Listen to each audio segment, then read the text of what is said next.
Alors je remplace Emmanuel à la prédication et je me suis mis devant le Seigneur et j'ai dit qu'est-ce que tu veux que je parle? Et j'ai beaucoup aimé ce qu'a partagé bien sûr Emmanuel, mais cette partie du psaume 91, puisqu'il m'aime, je le délivrerai, je le protégerai puisqu'il connaît mon nom. Il m'invoquera, je lui répondrai. Je serai avec lui dans la détresse, je le délivrerai et je le glorifierai. Je le rassasierai de longs jours et je lui ferai voir mon salut. Est-ce qu'on tient cette promesse dans notre cœur? Est-ce qu'on a fait soi cette pensée? Vous savez qu'il y a, vous le savez, des vents contraires qui viennent dans nos églises et qui vont, pour certains, jusqu'à corrompre les pensées. Vous savez, beaucoup suivent les idées du monde, défendent des positions, défendent des gens, très bien, qu'on dit chrétiens, parce qu'on a entendu un jour qu'ils étaient contre l'Occident. C'est sûr qu'ils ont raison sur un certain point, mais on oublie de l'autre côté qu'ils ont du sang sur les mains. Alors vous avez des gens, des chrétiens qui défendent, vous avez d'autres qui amènent des doctrines bizarres dans les églises, et on les suit. On les suit. On oublie la simplicité de l'évangile de Christ. Et tout est balayé. On jette l'eau du bain et le bébé avec. Quelqu'un vient avec un esprit nouveau, avec un petit E, annonce un autre évangile, et beaucoup l'écoutent et sont emmenés. Ils perdent tout ce qu'ils ont reçu de Dieu. Et ils sortent de cette promesse du psaume 91. Alors vous allez dire, mais qu'est-ce qu'il est en train de nous expliquer? Qu'est-ce qu'il est en train de nous dire? Je suis simplement en train de vous expliquer ce qui s'est passé il y a très longtemps dans une église. Dans l'église de Corinthe. C'est exactement ce qui s'est passé. Donc vous voyez, autant d'années après, on retombe exactement dans les mêmes travers. Les doctrines de la prospérité.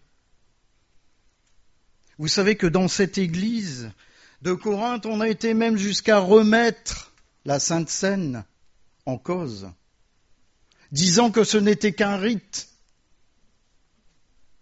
On a remis en cause la résurrection. Beaucoup disaient, mais en fin de compte, moi je suis déjà ressuscité. Je vis sur cette terre avec un cœur nouveau, un esprit nouveau. Parce qu'ils ont écouté les sophistes, pas les adorateurs de Sophie, tout de suite je vous arrête. Les sophistes, c'était des penseurs qui en fin de compte parlaient bien, parlaient de façon culturelle, de façon intelligente, mais qui corrompaient les esprits. Alors, il y a quelque chose de fascinant qui fait dire par beaucoup d'exégètes, je vais dire des gens qui étudient la parole, qui disent que 2 Corinthiens était écrit, c'est une suite de plusieurs lettres. Si vous prenez par exemple 7, le chapitre 2 Corinthiens, chapitre 7, verset 16, vous lisez « Je me réjouis de pouvoir en toute chose me confier en vous ». Paul dit ça à l'église de Corinthe. Je me réjouis de pouvoir en toute chose me confier en vous. Il était à ce moment-là dans une euphorie incroyable. Pourquoi? Parce que si vous lisez Corinthiens, vous allez voir que Tite lui a amené des nouvelles de Corinthe. Le problème, on ne sait pas si les nouvelles étaient erronées ou alors corrompues. Parce que regardez ce qu'il dit maintenant au chapitre 13 de 2 Corinthiens. c'est totalement l'opposé. Examinez-vous vous-même pour savoir si vous êtes dans la foi. Éprouvez-vous vous-même. Ne reconnaissez-vous pas que Jésus-Christ est en vous, à moins peut-être que vous ne soyez désapprouvé. En fin de compte, du chapitre 1 au chapitre 9, c'est une réponse à une lettre, soi-disant, ou des nouvelles reçues de Tite. Donc Paul était dans l'euphorie. Il était content parce qu'il avait appris que l'Église marchait selon ce qu'ils avaient entendu. Et du chapitre 10 au chapitre 13, c'est ce qu'on appelle soit la lettre des larmes, ou soit la lettre sévère, où là, les Corinthiens se font démolir. Je dirais démolir par Paul. Parce que la profondeur de ce qui est marqué sous-entend une colère et une tristesse, quelque chose, on ne peut pas dire de l'amertume, mais une profonde tristesse dans le cœur de Paul. 2 Corinthiens, chapitre 11, verset 3. Toutefois, de même que le serpent séduisit Ève par sa ruse, je crains que vos pensées ne se corrompent et ne se détournent de la simplicité à l'égard de Christ. Car si quelqu'un vient vous prêcher un autre Jésus que celui que vous avez prêché, ou si vous recevez un autre esprit que celui que vous avez reçu, ou un autre évangile que celui que vous avez embrassé, vous le supporterez fort bien. Vous imaginez un peu la transition entre la partie où il dit « mais en fin de compte, je peux compter sur vous dans toutes les parties ». Et aujourd'hui, il dit « vous vous êtes fait avoir ». Si quelqu'un vient avec un autre esprit ou un autre évangile, vous allez l'écouter. Et je vous rappelle, si on prend Genèse 3, on le connaît tous ce passage, que le diable n'a jamais menti à Ève. Il n'a absolument pas menti à Ève. Il a juste détourné ce que Dieu avait dit. Le serpent, il était le plus rusé de tous les animaux des champs que l'Éternel Dieu avait fait. Il dit à la femme, « Dieu a-t-il réellement dit, vous ne mangerez pas de tous les arbres du jardin ?» La femme répondit au serpent, « Nous mangeons du fruit des arbres du jardin. Mais quant au fruit de l'arbre qui est au milieu du jardin, Dieu a dit, vous n'en mangerez point et vous n'y toucherez point, de peur que vous ne mouriez. » Alors le serpent dit à la femme, « Mais vous ne mourrez point. Mais Dieu sait que le jour où vous en mangerez, vos yeux s'ouvriront et que vous serez comme Dieu, connaissant le bien et le mal. » Il était en train de dire que, non, physiquement, vous n'allez pas mourir. Alors que Dieu leur avait dit, spirituellement, vous mourrez. Vous perdrez la relation que nous avons en ce moment. Vous perdrez le fait de pouvoir vous approcher de moi. Et c'est tout ce qu'ils ont perdu. Ils ont perdu l'autorité. Parce que je vous rappelle que Dieu avait donné l'autorité à l'homme sur tous les animaux de la terre, sur toutes choses qu'il avait devant lui. Ils ont perdu cette autorité. Et vous savez, j'espère que vous le savez, qu'actuellement, pour ceux qui sont en Christ, ils ont cette autorité par l'Esprit qui est en eux. Alors la mise en garde, c'est veille sur ce que tu as reçu, garde ce que tu as reçu et affermis ce que tu as reçu. Sinon, on va tomber dans ces choses. On entend des disputes, on entend des choses. L'un défend une position, l'autre défend une autre position. Qu'est-ce que ça a à faire avec l'évangile de Jésus-Christ ? Qu'est-ce que ça a à faire avec la simplicité du fait qu'un homme, je vais dire Dieu devenu homme, soit venu au milieu de nous avec sa simplicité, sans mots extravagants, sans une science plus grande que les hommes, mais simplement avec de l'amour. Dire je vais annuler la condamnation qui est sur vous. Je vais annuler la colère de mon Père sur vous. Et je vais le faire en mourant sur la croix. Et tous ceux qui tourneront les yeux et le regard vers la croix seront sauvés. Qu'est-ce qu'il y a de compliqué à comprendre là-dedans? Qu'est-ce qu'il y a de compliqué à comprendre là-dedans? Aujourd'hui, les hommes inventent des doctrines parce que, comme Satan, ils tordent la parole de Dieu. Et on embarque toute une partie d'Église avec des pensées qui n'ont rien à voir avec la simplicité de la parole de Dieu. Et vous avez des gens qui se disputent dans les églises pour des courants de pensée. Ah oui, mais moi je pense ça, moi je ne suis pas d'accord avec toi, et ceci, cela. Moi je suis triste. Moi je suis triste quand je tourne les yeux vers la croix et que je vois cet homme qui est mort tout simplement. Je ne peux pas dire autrement, il est mort tout simplement. Il s'est donné tout simplement pour nous. Et aujourd'hui on est en train de s'écharper pour des bêtises. Et ces bêtises nous éloignent de la parole de Dieu. Ces bêtises nous amènent vers un autre évangile. Ces bêtises font mourir tout ce que l'Éternel nous a donné. Parce qu'il est dit au psaume 91, celui qui m'aime, celui qui m'invoque, je le bénirai, je le glorifierai. Vous imaginez être glorifié par Dieu?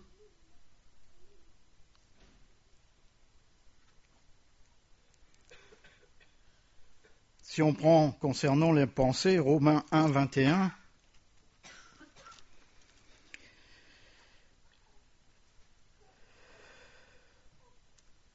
car ayant connu Dieu, ils ne l'ont point glorifié comme Dieu, et ils ne lui ont point rendu grâce. Mais ils se sont égarés dans leurs pensées, et leur cœur sans intelligence a été plongé dans les ténèbres. Ça résume exactement ce que je suis en train de vous dire. Se vantant d'être sages, ils sont devenus fous, les super chrétiens spirituels. On parle de ça ici. Vous savez, il y a des fois, j'ai lu quelque chose parlant de la spiritualité qui tue. Trop de spiritualité tue. Parce qu'on oublie la simplicité de l'évangile de Christ. Et puis on se dit, si tu parles pas en langue, t'es pas chrétien. Montre-moi ça dans la parole de Dieu. Parce que les gens confondent, vous savez, quand l'Esprit est descendu, les gens parlaient dans une langue. D'accord, ils entendaient chacun dans la langue de leur pays.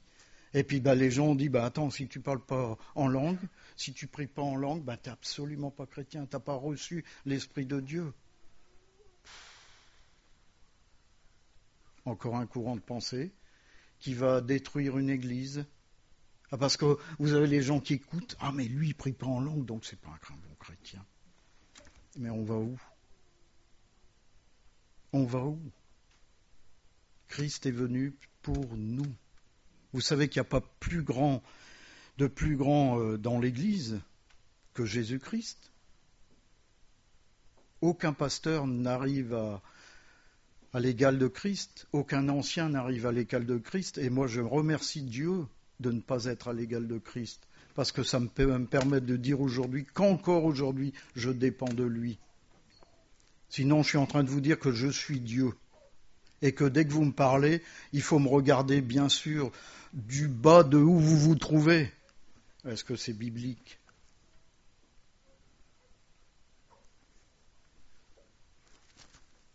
Vous savez que les pensées de Satan ont un attrait pour ceux qui sont du monde. Ils écoutent les paroles de Satan. Ils sont attirés par les pensées de Satan. Et si vous voyez 1 Jean, chapitre 4, verset 6, alors quand vous commencez au verset 4, à chaque fois il y a vous, petits enfants, eux, ils sont dans le monde et nous, nous sommes de Dieu. Vous, c'est les lecteurs, c'est ceux qui lisent les épîtres de Jean. Eux, ce sont les antichrists, les faux prophètes, les faux docteurs, tous ceux qui se disent de Dieu et qui ne le sont pas. Et nous, là il parle des apôtres, nous sommes de Dieu, celui qui connaît Dieu nous écoute. Celui qui n'est pas de Dieu ne nous écoute pas, c'est par là que nous connaissons l'esprit de la vérité et l'esprit de l'erreur.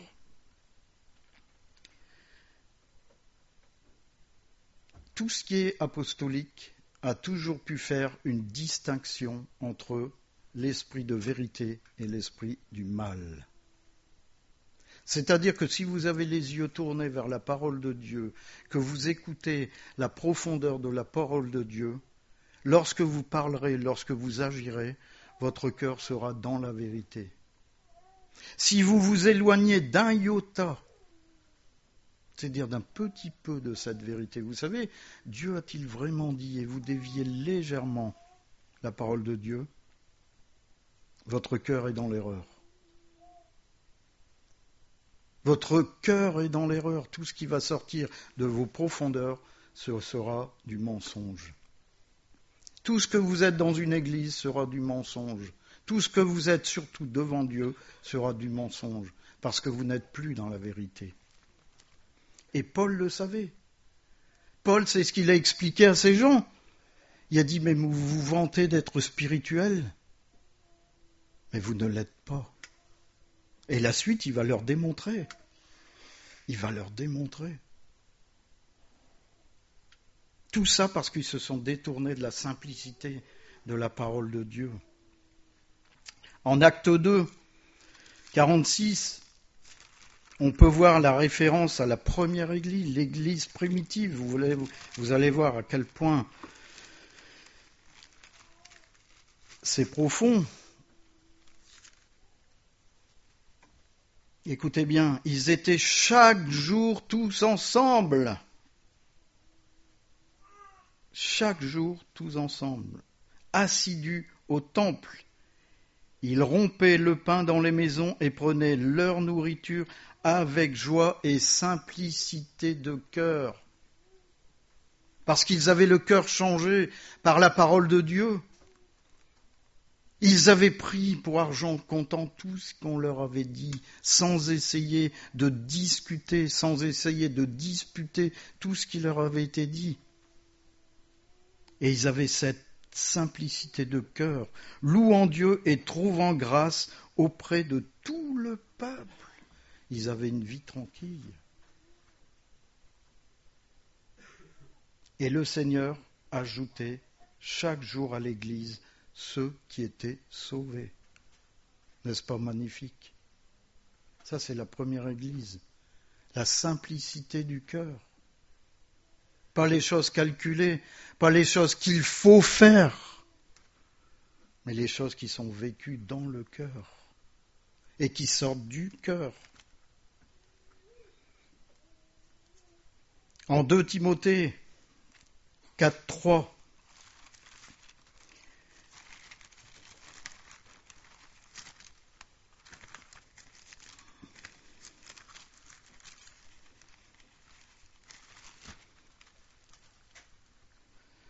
car il viendra un temps où les hommes ne supporteront pas la saine doctrine, mais ayant la démangeaison d'entendre des choses agréables, ils s'adonneront une foule de docteurs selon leurs propres désirs, détourneront l'oreille de la vérité et se tourneront vers les fables. Mais toi, sois sobre en toutes choses, supporte la souffrance, fais l'œuvre d'un évangéliste, remplis bien ton ministère. Il s'adresse à Timothée, c'est sûr, mais il s'adresse à chacun d'entre nous. Vous savez, les choses qui dérangent, prêcher la repentance, prêcher le pardon, prêcher la croix, écoutez bien, On n'a plus maintenant dans nos églises. Parce qu'il faut garder du monde dans les églises, il faut remplir les églises. Si ton église est pleine, c'est que l'Esprit de Dieu est présent. J'en suis moins certain, vous voyez. Parce que pour certains, pour attirer le monde, on va faire des concerts avant d'entendre la parole de Dieu. 2 heures de chant, 2 heures de boum boum tralala. On rit, mais c'est triste. C'est triste. Vous avez des gens qui, parce qu'ils n'ont pas ce genre de choses, vont quitter une église. Oui, mais ton église est endormie. Tu comprends ? Il n'y a personne qui danse sur place.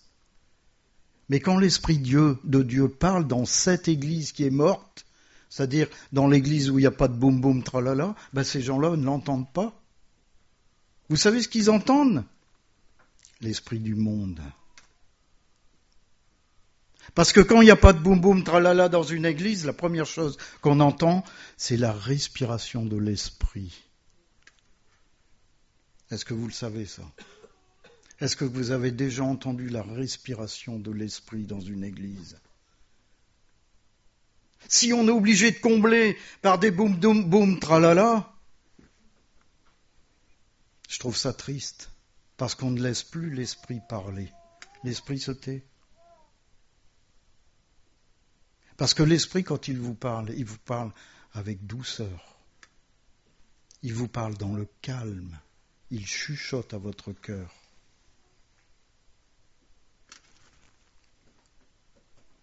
Avoir des démangeaisons d'entendre des choses agréables. Vous êtes tous, mes bien-aimés, des chrétiens magnifiques, vertueux.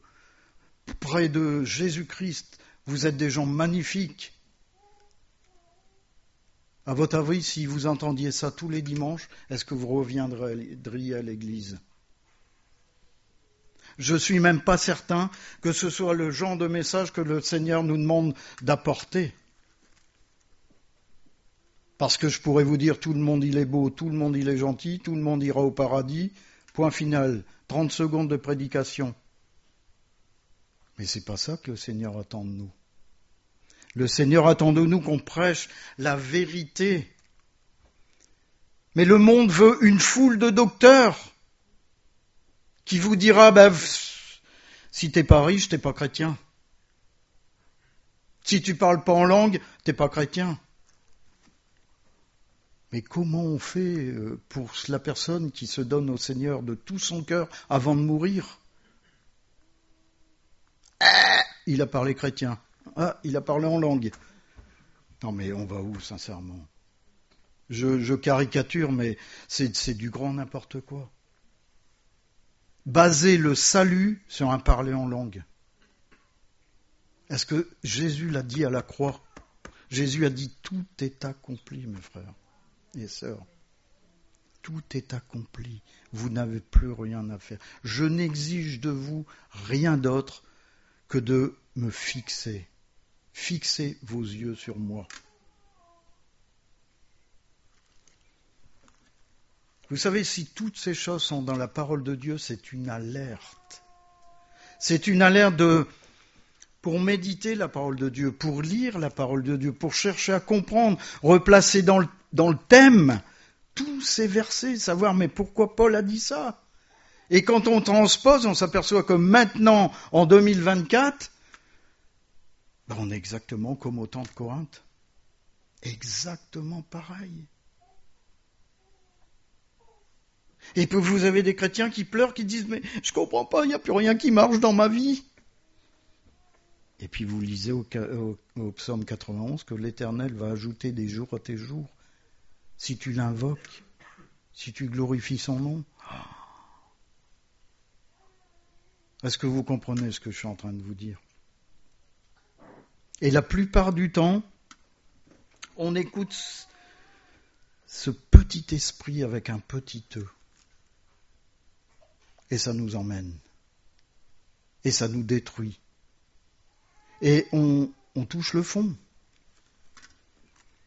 Et ça détourne l'oreille de la vérité.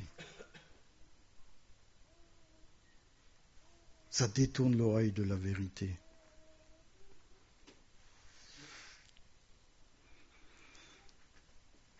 Si quelqu'un vient vous prêcher un autre Jésus, vous savez qu'il y a des gens à la fin des temps qui viendront vous prêcher autre chose que la vérité. Si je vous amène un bidon, ce bidon est bleu, il y a juste un tuyau au bout, je vous dis c'est un extincteur, est-ce que vous allez le croire? Mais non, parce qu'on est habitué à ce qu'un extincteur soit rouge, qu'il ait tout un truc, parce qu'on connaît. On en a tous vu, on connaît, on s'est approché, on l'a peut-être même déjà utilisé. Mais l'image est la même pour la parole. Si quelqu'un vient et subtilement vous dit, mais est-ce que c'est marqué ça dans la parole? Vous savez, si je viens vous dire ce que je vous ai dit tout à l'heure, pour être chrétien, mes frères et sœurs, moi je vous annonce ce matin que celui qui ne prie pas en langue n'est pas chrétien. Est-ce que vous allez dire, je ne suis pas chrétien alors? Moi je vous invite à lire toute la partie où on parle des dons. Vous allez voir que pour les uns, le don de guérison est donné, pour l'autre c'est le don de discernement, pour l'autre c'est le don de prophétie. Et puis il y a des gens qui disent, voilà, mon vieux, si tu ne parles pas en langue, tu n'es pas chrétien. Et c'est ça, c'est prêcher un autre Jésus, prêcher autre chose que l'évangile, avec un autre esprit, parce que la personne qui vous fait ça, c'est-à-dire qu'elle veut vous diriger vers son courant de pensée. Et si tu n'es pas dans la bonne doctrine, celle de Jésus-Christ mort et ressuscité, c'est fini. Tu vas t'éloigner du salut.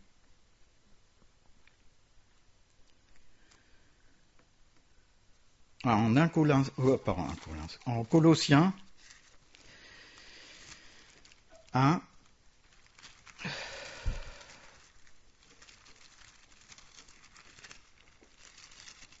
« 26.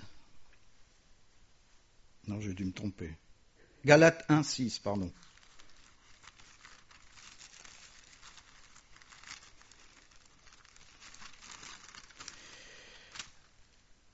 Galates 1, 6. Je m'étonne que vous vous détourniez si promptement de celui qui vous a appelé par la grâce de Christ pour vous passer à un autre évangile. Non pas qu'il y ait un autre évangile, mais il y a des gens qui vous troublent et qui veulent altérer l'évangile de Christ. Altérer ici, c'est renverser l'évangile de Christ. Et pourtant, quand vous étudiez l'épître aux Galates, c'est l'un des plus doux, des plus gentils des épîtres pauliniens. Il leur fait des reproches, mais je vais dire, comparé à Corinthiens, ça n'a rien à voir du tout. Et là, il leur dit, mais avec tout ce que vous avez entendu, je suis en train de m'étonner que vous vous détourniez de l'évangile de Christ. Voyez encore une église où ils sont partis à se détourner de l'évangile de Christ. Pourquoi ? Parce que, comme je l'ai dit au début, ils ne se sont pas affermis. Ils sont restés des chrétiens spirituels avec des accroches. Ça veut dire qu'ils se croient chrétiens, ils se croient spirituels. Mais de quel esprit sont-ils animés ? Parce que les Corinthiens ici, ils se croyaient animés de l'Esprit de Dieu. Et Paul leur a prouvé qu'ils n'étaient pas du tout chrétiens. Pas du tout. Et que pour certains, vous savez que Paul a été battu par un gars, un frère de l'église de Corinthe. Si vous lisez un Corinthien, le premier des Corinthiens, première lettre, il a été battu par un Corinthien. Et d'ailleurs, à un moment donné, il demande à ce que justice soit faite. Mais on est où là ? On est où ? Là où doit régner l'amour, règne la guerre.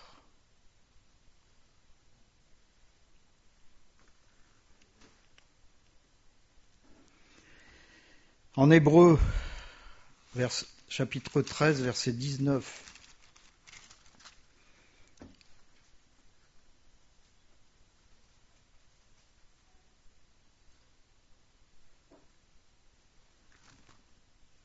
verset 9, pardon, je me disais, c'est bizarre. Jésus-Christ est le même hier, aujourd'hui et éternellement. Ne vous laissez pas entraîner par des doctrines diverses et étrangères, car il est bon que le cœur soit affermi par la grâce et non par des aliments qui n'ont servi à rien à ceux qui s'y sont attachés. De quoi on se nourrit aujourd'hui ? De quoi on se nourrit aujourd'hui ? Poutine fait la guerre. Poutine, certains disent, c'est un excellent chrétien. Parce qu'ils ont entendu, effectivement, moi j'ai été surpris, la première fois j'ai entendu qu'ils disaient que l'Occident était, l'Europe en particulier, un peuple corrompu, un peuple des immoraux. Je vais dire quelque part, on ne peut pas dire que c'est pas vrai. Mais après, quand on se retourne et qu'on regarde le sang qu'il a sur les mains, j'ai du mal à dire qu'il est chrétien. Et vous avez des gens, des chrétiens, vous avez des gens qui suivent ces idées-là, et ils sont plus prompts à écouter les informations sur le monde actuel que lire la parole, parce que la parole vous annonce ce qui va se passer, pas dans 2 jours, mais qui va se passer pour vous, à l'éternité. Est-ce que c'est plus important de savoir si demain on va faire la guerre à Poutine que de savoir qu'on va vivre éternellement dans la gloire de Dieu ? Je pense qu'on a fait vite le choix. Mais pourquoi tu t'intéresses à ces choses alors ? Explique-moi. Explique-moi pourquoi ton esprit est embarqué dans des choses qui vont dissoudre la parole de Dieu, qui vont te faire aimer le malin, aimer l'esprit de Satan. Parce que je suis désolé, ces gens-là sont des meurtriers.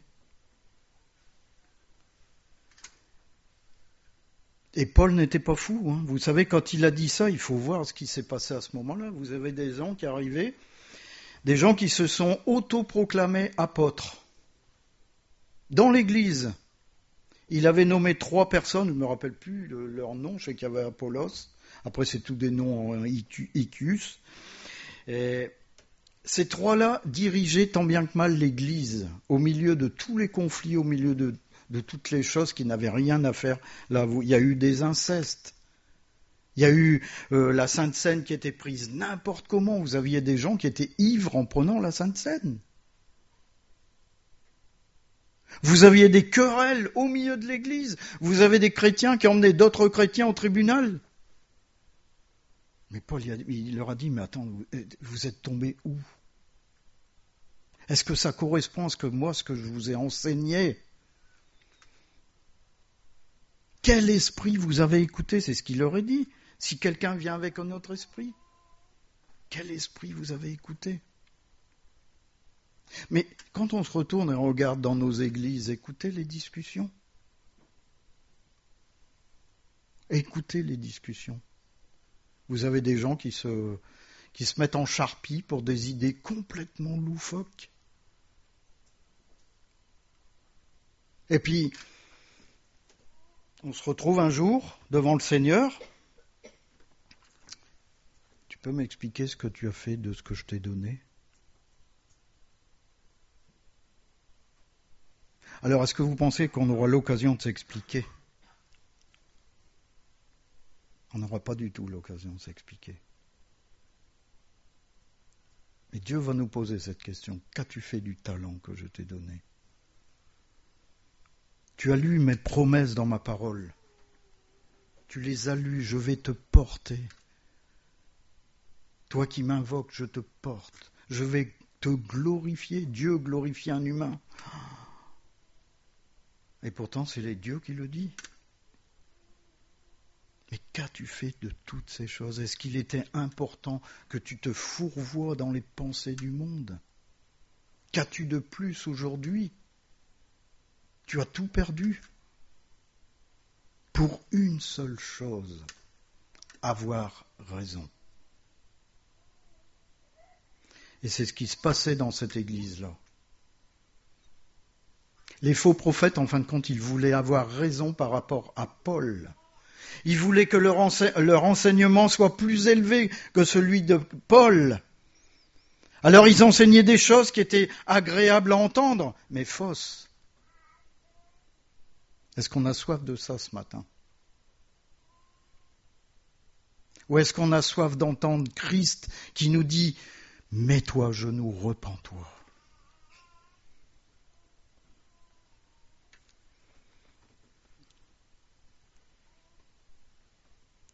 Vous savez, je trouve ça triste quand Paul dit que ils vont embrasser un évangile et ils vont bien le supporter. D'écouter quelque chose de faux et de bien le supporter. Savoir qu'on a péché et de bien le supporter. Parce que c'est là où ça va nous mener. Savoir que la vie que l'on mène maintenant, avec tout ce courant de pensée qui inonde nos vies, on le supporte bien. Mais que reste-t-il de la vérité de l'Évangile dans nos cœurs à ce moment-là? Que reste-t-il de cette puissance qui était venue un jour détruire tout ce qui n'appartenait pas à Dieu? Pourquoi il est dit « n'attristez pas le Saint-Esprit » ? Pourquoi il est dit « n'éteignez pas le Saint-Esprit » ? Parce qu'on peut le faire, mes bien-aimés. On peut couvrir le Saint-Esprit de toute immondice. Quand on retourne à ce qu'on a vomi, on le couvre. Et comme l'Esprit n'est pas celui qui va combattre, qui va nous renverser, qui va... Non. Parce que l'Esprit de Dieu est doux et léger. Il parle doucement. Et si tu es affairé à un autre évangile, à une autre pensée, que tu écoutes que tes petites pensées, que ton petit évangile, tu n'entendras même plus l'Esprit de Dieu, qui va commencer à tout doucement parler comme ça, jusqu'au moment où tu l'entendras plus. Et quand tu l'entendras plus, c'en est fini de toi. Mais bien aimés, il y a des gens qui ont vécu cette expérience. Ils sont aujourd'hui dans la géhenne. Des gens qui avaient commencé dans une église et qui sont morts d'être retournés à ce qu'ils avaient vomi, d'avoir renié l'évangile de Christ, d'avoir renié la croix,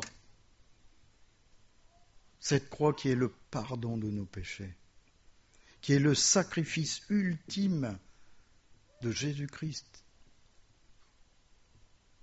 Parce qu'ils ont tout jeté à la poubelle pour suivre ce monde, pour suivre les pensées du monde qui sont animées par le malin. Alors nous avons chacun à garder, nous avons chacun à veiller, nous avons chacun à affermir ce que le Seigneur nous a donné. Et si ce matin on sait qu'on n'est pas dans ce cas-là, on rentre chez soi, on se met à genoux devant le Seigneur, on lui demande pardon. On dit, Seigneur, ta vie est ma vie. Je ne veux rien d'autre que ta vie dans ma vie. Amen.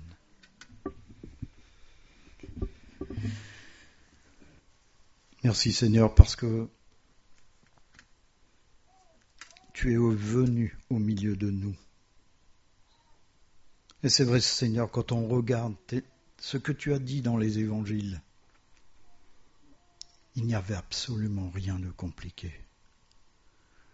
C'est sûr que tu as posé les questions. Quand tu as dit à l'homme riche, va et vends tout et suis-moi, il le mettait devant des évidences de sa vie. Et c'est vrai que ça devenait compliqué pour l'homme riche, parce qu'il avait à obéir et lâcher tous les trésors du monde, ces trésors qui se corrompent, qui se couvrent de teigne. Mais Seigneur, ce que tu as à nous offrir est ta lumière brillante, celle qui fait fuir les ténèbres. Seigneur, ce matin, si nous savons que nous ne sommes pas éclairés par cette lumière, Seigneur, que nous puissions nous mettre devant toi, Seigneur, te demander pardon, faire demi-tour et avancer.